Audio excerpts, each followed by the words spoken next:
بسم اللہ الرحمن الرحیم۔ السلام علیکم، میں ہوں سید منیب اور آپ دیکھ رہے ہیں میرا YouTube channel point of view by Syed Muneeb. آج کے دن کی بڑی اور اہم خبر، ریٹائرڈ جنرل امجد شعیب صاحب کو باعزت رہا کر دیا گیا، اور نہ صرف ان کو ضمانت مل گئی بلکہ ان کا کیس ہی سرے سے خارج کر دیا گیا، کیونکہ کیس میں کچھ تھا ہی نہیں۔ اس میں جو سب سے پہلی بات قابل تعریف اور حوصلہ افزا ہے کہ ہماری جوڈیشری آزادانہ فیصلے کرنا شروع ہو گئی ہے، عوامی امنگوں کے مطابق، قانون کے مطابق، آئین پاکستان کے مطابق، اور ایسا محسوس ہو رہا ہے کہ جس طرح کی عوامی پذیرائی عدالتی فیصلوں کو مل رہی ہے اور عدالتوں میں ڈرائنگ روموں میں بیٹھے ہوئے فرعونوں کے خلاف اور ان کے فرعونی نظام کے خلاف یہ حوصلہ پیدا ہو چکا ہے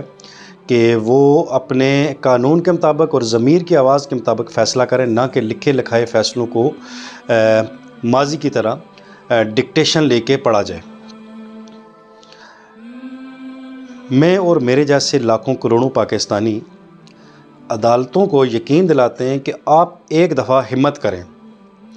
ایک دفعہ ان فرعونوں کے خلاف کھڑے ہوں، آپ آزادانہ فیصلے کریں، چاہے وہ ہمیں پسند ہوں یا نہ پسند ہوں، لیکن آپ کے فیصلوں میں انصاف چھلکتا ہوا نظر آئے، کیونکہ اب یہ قوم جان چکی ہے کہ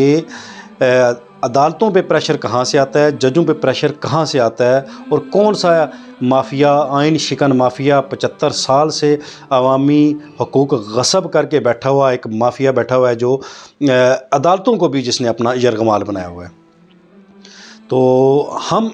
ان عدالتوں کو، ججوں کو، ہم عوام یقین دلاتے ہیں کہ آپ فیصلے کریں، اور اگر آپ پہ کسی قسم کا دباؤ آتا ہے اور جہاں سے دباؤ آتا ہے آپ اس کا برملا اظہار کریں۔ عوام پاکستان سڑکوں پر آپ کے ساتھ ہوگی، آپ کی رہائشوں پر پہنچیں گے، آپ کی حفاظت کی ذمہ داری عوام پاکستان لیں گے، لیکن آپ ہمت پکڑیں۔ باقی دوسری بات کہ جنرل امجد شعیب کو کیوں گرفتار کیا گیا، بڑی سادہ سی بات ہے۔ 80 سال کا ایک جرنیل جو ہجرت کر کے اپنے بچپن میں اپنے والدین کے ساتھ پاکستان آیا، پھر اپنی زندگی افواج پاکستان میں ملک پاکستان کی خاطر وقف کی، 65 کی جنگ لڑی، 71 کی جنگ لڑی، اور اس کا کسی پارٹی سے لینا دینا بھی نہیں تھا، وہ صرف اپنے ضمیر کی آواز اور حق بات کو بیان کرتا تھا۔ وہ ان فرعونوں سے برداشت نہ ہو سکا، اس چھپے ہوئے گیدڑ کی طرح بزدل فرعون جو سامنے نہیں آتے اور کبھی پولیس کبھی FIA کے کندھوں پہ رکھ کے بندوقیں چلا رہے ہیں، ان فرعونوں سے برداشت نہ ہوا، اور اس کو جو ہے وہ اس بزرگی کے باوجود اس کو اٹھا لیا گیا۔ اس کا قصور صرف اتنا ہے کہ وہ ان 8-10 مہینوں میں ان فرعونوں کی ترجمانی کرتے کرتے کرتے کرتے اس کی سوچ میں ارتقائی عمل شروع ہوا، اور پھر وہ حق بات کہنا شروع ہو گیا۔ جنرل امجد شعیب تاریخ کی درست سائڈ پہ کھڑا ہے، جبکہ دوسری طرف ایک گمنامی کی خواہش پالنے والا ایک ریٹائرڈ، اس کا نام بھی لینے کا دل نہیں کرتا، شاید زبان جو ہے وہ نجس ہو جائے، جس کا کاروبار ہے کہ وہ منتخب وزیر اعظم کے پاس بیٹھ کے اس کی ریکارڈنگ کرتا ہے، اور پھر اپنے اس کالے کرتوت کو فخر سے بیان کرتا ہے کہ میرے پاس اس کی ریکارڈنگز موجود ہیں۔ تو ایک شخص یہ بھی ہے جو اس کردار کا حامل ہے۔ اب یہ دونوں کردار عوام کے سامنے آ چکے ہیں، تو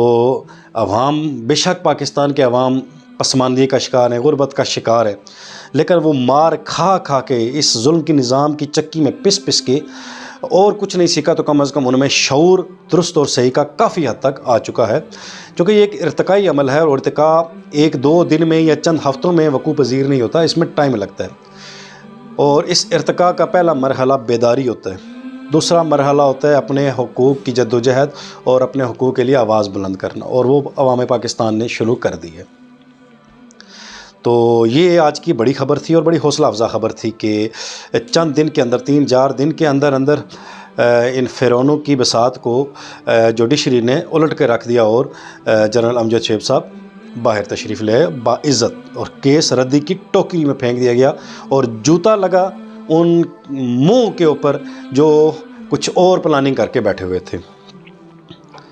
دوسری خبر جو آپ سب نے ملاحظہ کی ہوگی اور آپ کی نظروں سے گزری ہوگی کہ امپورٹ کیے گئے لندن سے امپورٹڈ وزیر خزانہ نے آج شرح سود کی شرح میں جو ہے سود کی شرح میں اسٹیٹمنٹ کے مطابق وہ اضافہ کر دیا. اب تقریباً 20% شرح سود ہو گئی ہے. اور یہ کس کے کہنے پہ کیا گیا؟ IMF کے کہنے پہ. اور ان منشی صاحب کا ایک دعویٰ تھا کہ میں تو ان کو ایسا تیسا کر دوں گا، ان کی ایسی کی تیسی پھیر دوں گا. انہوں نے اگر ہماری ٹرمز اینڈ کنڈیشن پہ ہم سے معاہدہ کیا تو کریں گے، نہیں تو نہیں کریں گے. آج انہی کے کہنے پہ انہوں نے یہ بھی کارنامہ کر دیا ہے، جس کا نتیجہ آپ لوگ دیکھ رہے ہیں کہ آج ڈالر کی جو اوپر جانے کی سپیڈ تھی وہ ایک مفرور کے پلیٹلیٹس گرنے کی سپیڈ سے بھی زیادہ تھی. جس سپیڈ سے اس کے پلیٹلیٹس گر رہے تھے اس سے زیادہ سپیڈ سے آج ڈالر اوپر جا رہا تھا. جو ملک پہ جو قرضوں کا بوجھ ہے اس میں کتنا اضافہ ہوا ہوگا وہ بھی آپ خود بخوبی اندازہ لگا سکتے ہیں. خیر اب اندازہ لگانے کی ضرورت نہیں، اب یہ چیزیں انفینٹی کی طرف جا رہی ہیں. جو آنے والے حالات میں جو ظلم ہوگا وہ یہ ہوگا کہ میرے منہ میں خاک کے ملک دیوالیہ کی طرف جائے گا. دیوالیہ نہ بھی ہو، جو مہنگائی کا طوفان آلریڈی برداشت سے باہر ہوا ہے، اس میں جو مزید کیا اضافہ ہوگا اور کتنا ہوگا اس کا ہم تصور بھی نہیں کر سکتے. لیکن اس چیز کو جواز بنا کے جو مجھے لگ رہا ہے وہ یہ ہوگا کہ یہ بدبخت اور بے غیرت حکمران یہ معاشی ایمرجنسی کا نفاذ کرنے کا اعلان کر سکتے ہیں، اور ایسی ہی چیزوں کو بہانہ بنا کر جواز بنا کر الیکشن سے فرار کی راہیں اختیار کرنے کا پورا منصوبہ رکھیں گے اور پوری کوشش کریں گے. اور ان کے سروں پہ چونکہ آشیرواد بھی ہے کسی کی، تو ان کے ساتھ مل کے یہ پوری کوشش کریں گے، کیونکہ ان کے پاس اب بھاگنے کا راستہ کوئی نہیں ہے. یہ الیکشن نہ کرا کے تو بچ سکتے ہیں کچھ عرصہ تک، لیکن الیکشن کروا کے جو ان کا حشر ہونا ہے، اور اس کے بعد جب عوام پاکستان آنے والی حکومت سے مطالبہ کرے گی کہ اب ان کا کرو احتساب، اور جو ظلم انہوں نے 9-10 مہینوں میں کیا اور جن نے ان کی سرپرستی کی، جب ان کا ہوگا احتساب تو ان کو اپنا انجام صاف نظر آ رہا ہے. تو یہ الیکشن سے ہر ممکن فرار کی کوشش کریں گے، اور اس کے لیے چاہے ملک تباہ ہو جائے، ملک ٹکڑے ہو جائے، ملک کی معیشت برباد جو ہو چکی ہے مزید برباد ہو جائے، لوگ خودکشیاں پہلے انفرادی سطح پر کر رہے ہیں، ہو سکتا ہے آنے والے دنوں میں لوگ اجتماعی خودکشیاں کریں کہ فلانے چوک میں آج اتنے 100 بندہ خودکشی کرے گا، سب لوگ اس میں شامل ہو. اللہ نہ کرے ایسے حالات پیدا ہوں، لیکن یہ حکمران چاہیں گے کہ ایسے حالات پیدا ہوں تاکہ ان کو مزید حکمرانی کے نشے میں مست ہونے کا موقع مل جائے. اس دعا کے ساتھ کہ پروردگار ان ظالموں کو، ان فرعونوں کو